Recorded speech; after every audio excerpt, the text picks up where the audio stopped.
علیہ السلام نے ارشاد فرمایا بین الرجل و بین الکفر ترک الصلاۃ۔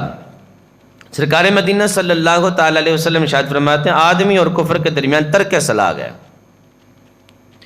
یعنی فرمایا کہ بندہ مومن اور بندہ کافر کے درمیان جو فرق ہے نا وہ نماز کا ہے، وہ نماز کا ہے۔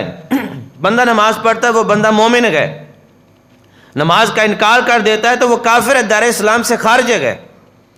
یعنی بندہ مومن اور بندہ کافر کے درمیان فرق کرنے والی جو چیز ہے وہ نماز ہے۔ اللہ کے حضور جھک جانا ہے، اللہ کے حضور ڈر جانا ہے، اللہ کے حضور اپنے آپ کو پیش کر دینا ہے، دل کے اندر خوف خدا رکھنا ہے، دل کے اندر عشق مصطفیٰ رکھنا ہے۔ مین یہی چیز ہے۔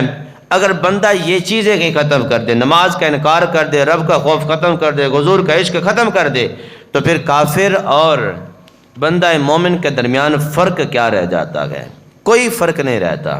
اگر فرق پیدا کرنا ہے تو یہ امتیازی چیز جو حضور علیہ السلام نے بیان فرما دی کہ کافر اور مسلمان کے درمیان جو امتیازی فرق ہے وہ نماز ہے۔